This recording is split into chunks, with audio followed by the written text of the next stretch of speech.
بسم اللہ الرحمن الرحیم۔ میرے چینل پر خوش آمدید۔ کہانی کا آغاز کرتے ہیں۔ کہانی سننے سے پہلے میرے چینل کو سبسکرائب کر دیں، بیل آئیکن کو بھی پریس کر دیں تاکہ آنے والی سٹوریز سب سے پہلے آپ کو ملے۔ چلے کہانی شروع کرتے ہیں۔ امرو عیار آج کل فارغ تھا، اس لیے وہ سوچ رہا تھا کہ کچھ کیا جائے۔ جب اس نے اپنی زنبیل کی طرف دیکھا تو سوچنے لگا کہ طلسم ہوشربا کی سیر کی جائے، اور وہاں کی دولت کے بارے میں سوچ کر امرو کے منہ میں پانی بھر آیا۔ تو اس نے جلدی سے ایک ترکیب سوچ لی۔ ابھی اس نے اپنی ترکیب پر عمل بھی نہیں کیا تھا کہ اس پر ایک جال آ کر پڑا اور آندھی چلنے لگی۔ اس وقت امرو عیار طلسم ہوشربا کی سرحدوں کے آس پاس تھا، اور ایک دم امرو عیار ساکت ہو گیا۔ وہ صرف کھلی آنکھوں سے دیکھ سکتا تھا مگر کچھ کر نہیں سکتا تھا۔ وہ جال سمیت ایک طرف کو اڑنے لگا اور اسے ایک زوردار جھٹکا لگا۔ ایک دم اس کی آنکھیں بند ہو گئیں۔ جب دوبارہ آنکھیں کھلیں تو وہ اور جگہ پر تھا۔ اب وہ ایک پنجرے میں قید تھا اور اس کے سامنے ایک بہت ہی خوفناک جادوگر کھڑا تھا اور امرو کو گھور رہا تھا۔ اور پھر اس نے اپنی سرخ آنکھوں سے امرو کی طرف دیکھتے ہوئے کہا، اب بتاؤ امرو، تمہاری عیاری کا کیا ہوا؟ اب مجھے بھی اپنی عیاری کے کوئی کرتب دکھاؤ۔ وہ میرا بیٹا ہی تھا جو تمہارے ہاتھوں نقصان اٹھا گیا، اب اس کا بدلہ بھی میں تم سے لوں گا۔ پھر جادوگر کہنے لگا کہ یہ میری بات کا جواب کیسے دے گا۔ اس نے ایک پھونک ماری تو امرو کا جسم ویسا رہا مگر منہ ٹھیک ہو گیا۔ وہ بول سکتا تھا۔ تو جادوگر نے کہا، اب بتاؤ میری باتوں کا تمہارے پاس کیا جواب ہے؟ تو امرو نے کہا، میں امرو نہیں ہوں بلکہ ٹام جادوگر ہوں۔ میں چڑیل جادوگرنی کا بانجا ہوں، بے شک پوچھ لو۔ جادوگر زور سے ہنسا تو ایسا محسوس ہونے لگا کہ جیسے زمین پر زلزلہ آ گیا۔ وہ تھوڑی دیر ہنستا رہا، پھر کہنے لگا، یہ چکر کسی اور کو دینا، میں اس چکر میں نہیں آنے والا۔ بھلا یہ تھیلا جو تمہارے پاس ہے، کیا یہ ٹام جادوگر کا خزانہ ہے یا کوئی اور عیاری کرنی ہے؟ بس اب تمہارا فیصلہ طلسم ہوشربا کے شہنشاہ افراسیاب کے شاہی دربار میں ہوگا۔ تمہیں اس حالت میں وہاں لے جاؤں گا اور انعام حاصل کروں گا۔ یہ کہہ کر چٹان جادوگر چلا گیا۔ شہنشاہ افراسیاب کے شاہی دربار میں افراسیاب کے علاوہ اور بہت سے جادوگر بیٹھے تھے اور وہ امرو کے بارے میں باتیں کر رہے تھے، کیونکہ کچھ دن پہلے امرو افراسیاب کے بھائی کی بیٹی کو لوٹ کر لے گیا تھا، جو پورے طلسم ہوشربا میں سب سے زیادہ دولت مند تھی۔ اس لیے تمام جادوگروں کے لیے امرو ہر بات میں موجود ہوتا تھا، اور بلکہ پورے طلسم ہوشربا میں اعلان ہو چکا تھا کہ جو امرو کو زندہ یا مردہ حالت میں لائے گا اس کو اس کی مرضی کے مطابق انعام ملے گا۔ اس لیے تمام جادوگر اپنی کوشش میں مصروف رہتے، اور ان میں چٹان جادوگر بھی شامل تھا۔ وہ ہر وقت امرو کی فکر میں رہتا اور آج اسے موقع مل گیا۔ مگر شہنشاہ افراسیاب کے دربار میں تمام جادوگر بھی موجود تھے اور امرو کے بارے میں باتیں کر رہے تھے کہ یکدم دروازہ کھلا اور چٹان جادوگر اندر داخل ہوا اور کہنے لگا، حضور، غلطی کی معافی کیے بغیر اجازت دیں کہ میں اندر آ جاؤں، مگر ایک بہت ضروری اطلاع ہے آپ کے لیے۔ تو سب چونک کر اس کی طرف دیکھنے لگے۔ چٹان جادوگر نے کہا کہ وہ امرو، اور پھر جلدی سے بولا، اگر اجازت ہو تو بتاؤں، اور پھر شہنشاہ افراسیاب کی طرف دیکھنے لگا۔ تو امرو کا نام سن کر شہنشاہ افراسیاب جلدی سے نرم لہجے میں بولا، امرو کہاں ہے؟ جلدی سے بتاؤ۔ چٹان جادوگر کہنے لگا، وہ میرے گھر میں قید ہے، میں آپ سے اجازت لینے آیا ہوں کہ اجازت ہو تو یہاں لے آؤں۔ تو شہنشاہ افراسیاب جلدی سے چیخ کر بولا، اجازت کی کیا ضرورت تھی؟ اسے جلدی سے لے آؤ، تمہیں بہت بڑا انعام دیا جائے گا۔ ادھر امرو عیار جو پنجرے میں بند تھا جادوگر کے جانے کے بعد بے اختیار ہو کر سوچنے لگا کہ یا خدایا، یہ دعا تو نے اتنی جلدی سن لی اور مجھے طلسم خوش ربا پہنچا دیا، مگر اب رہائی کا راستہ بھی بتا دے۔ ابھی امرو سوچ ہی رہا تھا کہ باہر سے ایک جادوگرنی اندر داخل ہوئی۔ اس نے جب پنجرے میں ایک انسان کو قید دیکھا تو امرو کے پاس آ کر کہنے لگی، تمہیں کیوں قید کیا گیا ہے؟ مگر امرو خاموش رہا۔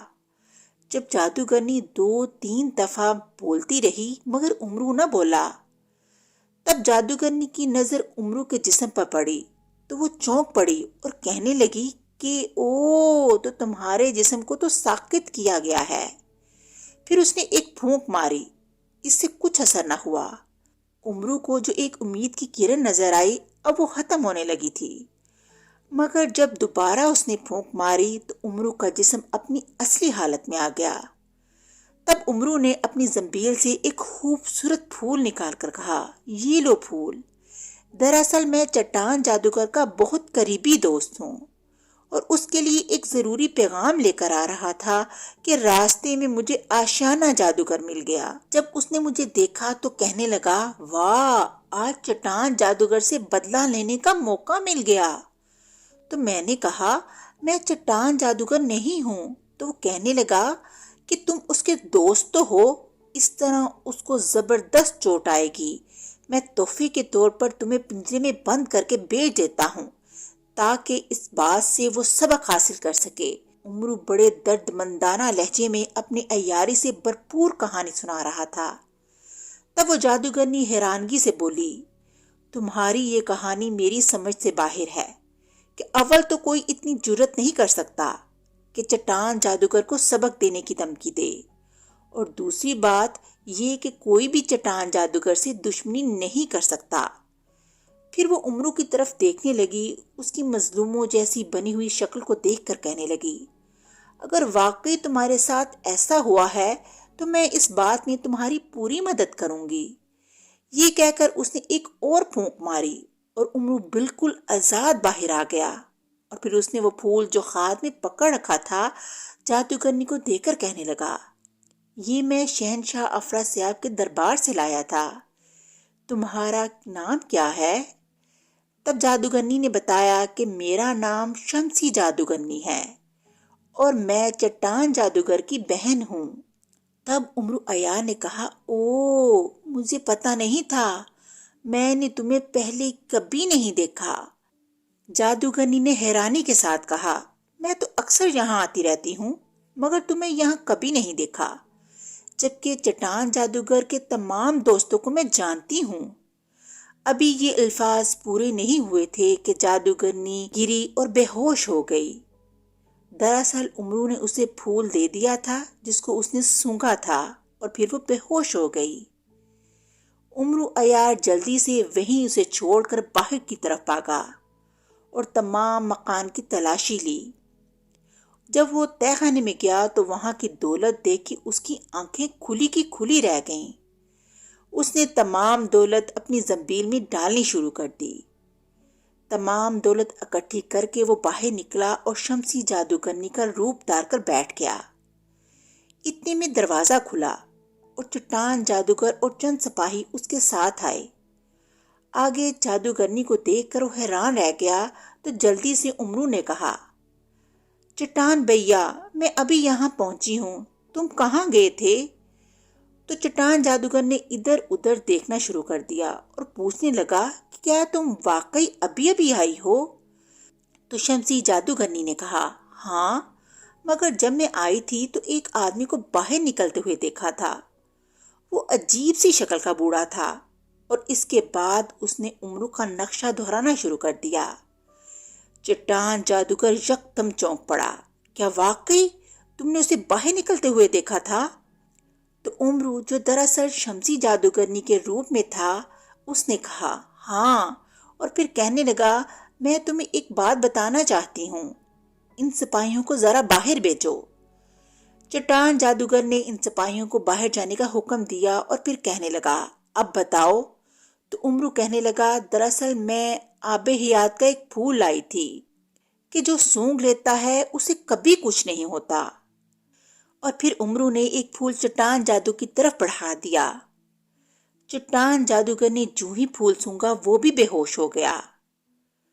تو پھر جلدی سے امرو نے اپنی شکل پر چٹان جادوگر کا روغن ملا اور پھر اس کی شکل پر امرو کا روغن ملا اور پھر باہر آ کر سپاہیوں کو چٹان جادوگر کی آواز میں پکارا، امرو کو میں نے گرفتار کر لیا ہے، وہ اندر چھپا ہوا تھا، میں نے اسے بے ہوش کر دیا۔ اور پھر ان سے پوچھنے لگا کہ امرو کو کس میں لے کر جانا ہے، تو انہوں نے ایک پنجرا آگے کر دیا۔ امرو کہنے لگا تم یہاں ٹھہرو، میں لے کر آتا ہوں، تم سے کہیں امرو عیاری نہ کر دے۔ اور اندر جا کر چٹان جادوگر کی زبان پر ایک سوئی چبو دی اور اسے پنجرے میں بند کر کے سپاہیوں کو بھیج دیا، اور پھر سیدھا شمسی جادوگرنی کے گھر گیا اور اس کا گھر اچھی طرح لوٹ لیا۔ شمسی جادوگرنی سے اس نے اس کے گھر کا پتہ معلوم کر لیا تھا اور پھر واپسی کے لیے بھاگ پڑا۔ ادھر جب سپاہی پنجرا دربار میں لے کر گئے تو ہر کوئی بے چین تھا۔ جب امرو کو قید میں دیکھا تو سب کے چہرے پر خوشی کی لہر دوڑ گئی۔ افراسیاب نے کہا شاید یہ بے ہوش ہے۔ اس پر ایک خاص قسم کا پانی ڈالا گیا تو چٹان جادوگر ہوش میں آ گیا۔ افراسیاب نے پوچھا اب امرو بتاؤ کہ کہاں رہ گئی تمہاری عیاری اور مکاری؟ مگر چٹان جادوگر چپ بیٹھ رہا اور افراسیاب کو غصہ آ گیا کہ اب شرمندگی کے مارے بول نہیں رہا اور ہماری حکم عدولی کر کے ہمیں غصہ دلا رہا ہے۔ اس نے میرے کسی سوال کا جواب نہیں دیا، اس کو شہر کے بڑے دروازے پر لٹکا دیا جائے۔ سپاہی چٹان جادوگر کو لے گئے اور اس کے بعد افراسیاب نے اپنے تجسس کو ختم کرنے کے لیے کتاب سامری کھول کر پڑھی تو سر پکڑ کر بیٹھ گیا۔ اس میں لکھا تھا کہ وہ چٹان جادوگر ہے جو شہر کے دروازے پر لٹکایا گیا ہے، اور امرو عیار تو طلسم ہوش ربا سے کافی دور نکل چکا۔ اس طرح کہانی کا اختتام ہو گیا۔ اگلی کہانی کے ساتھ پھر ملیں گے، تب تک کے لیے اللہ حافظ۔